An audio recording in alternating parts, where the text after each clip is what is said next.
This is the African News Update on top accolade news.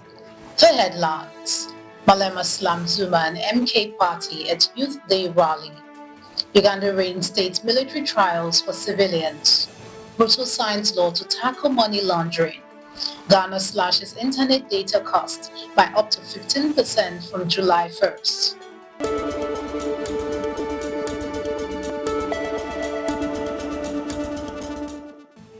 We'll start with the focus in politics. Malema slams Zuma and MK party at Youth Day rally. AFF leader Julius Malema launched a fiery attack on the MK party and its founder, former President Jacob Zuma, during a Youth Day rally in KwaZulu-Natal. Malema urged young people to reject elderly leaders, accusing Zuma of making empty promises and failing to deliver during his presidency. Comrades, you cannot lose power to an old man and say Zuma is the future. How can the old be the future? Because the future is right in front of me here. You are the future of this country.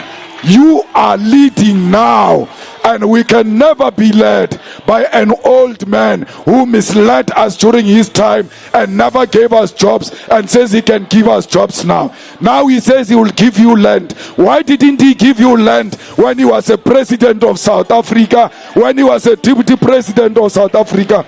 We must stop listening to simple lies.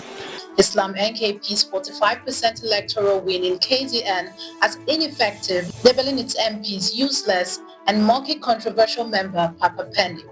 Malema condemned tribalism, asserting KZN does not belong to any one figure and called on youth to take over leadership. He also claimed global figures like Donald Trump and Elon Musk fear EFF, vowing the party will resist platforms like Starlink in South Africa.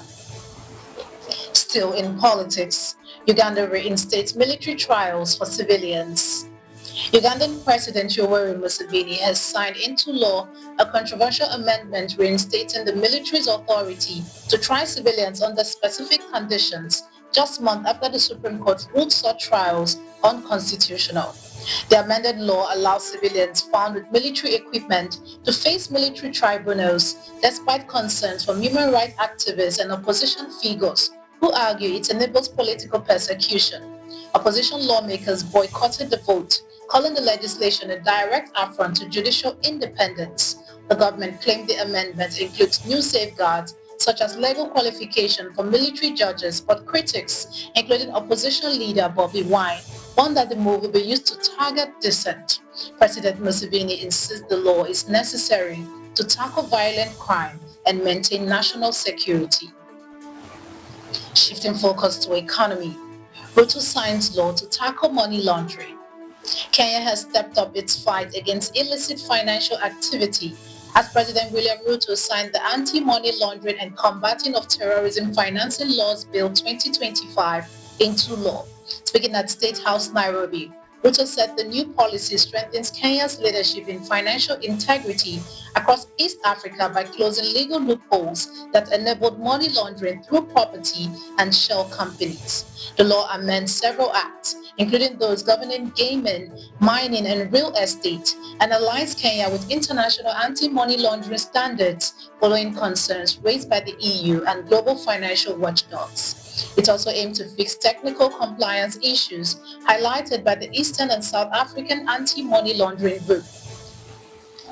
Still in economy, Ghana slashes internet data cost by up to 15% from July 1st. Ghanaians can expect a 10 to 15% reduction in internet data bundle charges starting 1st July 2025, following an announcement by Communications Minister Samuel Nartey George. The move, part of a broader effort to improve digital access, comes after negotiations with telecom CEOs from MTN Ghana, AT Ghana, and Telecel. While the government touts the reduction as a win for consumers, public reactions has been mixed, with professional students and small business owners saying the cut is welcome but insufficient given high data cost, poor network quality, and service inconsistencies. The minister also confirmed the restoration of MTN's 399 Ghana cedis bundle, now offering 214 gigabytes, but many are calling for deeper cuts and stronger oversight of telecom operators. You're watching the African News Update on Top Accolade News.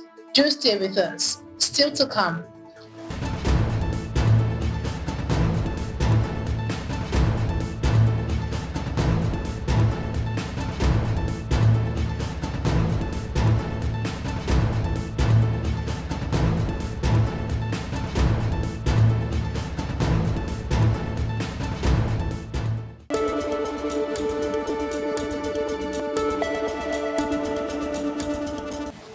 Thanks for staying with us.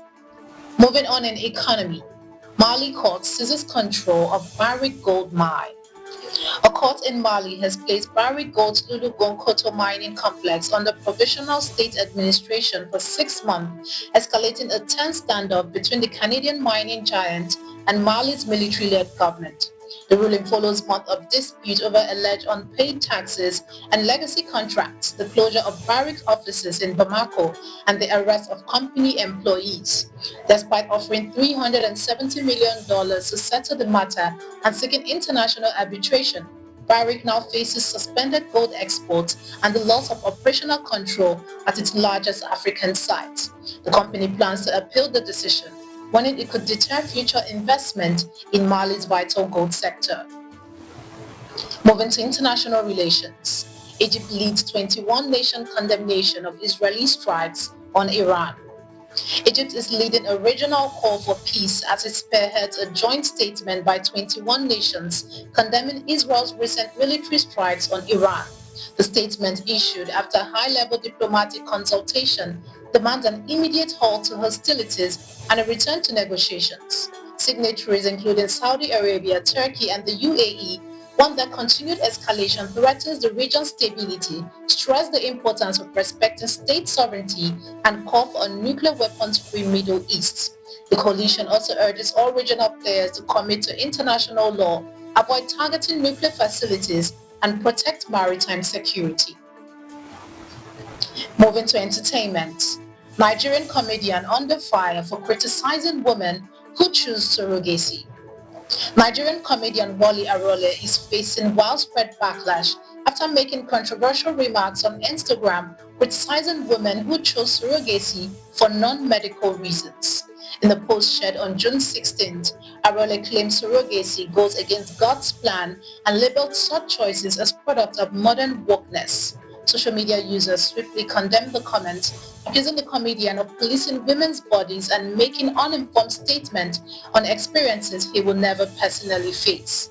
Many women, including mothers and advocates, defended surrogacy as a legitimate and deeply personal decision, calling for respect and autonomy over reproductive choices. Now in sports, Black Queens announced 24-woman squad for pre-WAFCON camp. Head coach Kim Lars has announced a 24-woman squad for Ghana's Black Queen ahead of the pre-WAFCON 2024 training camp as preparation intensified for the CAF Women's African Cup of Nations in Morocco. The squad includes a mix of seasoned internationals and emerging talents across all positions, with goalkeepers competing for the #1 jersey. A strong defense allied Ghana's ambition for a strong showing at the continental tournament.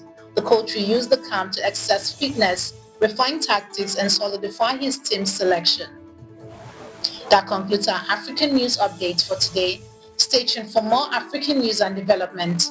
Thanks for joining us. I am Ojorumi Okocha. Connect and engage with us on all our social media handles.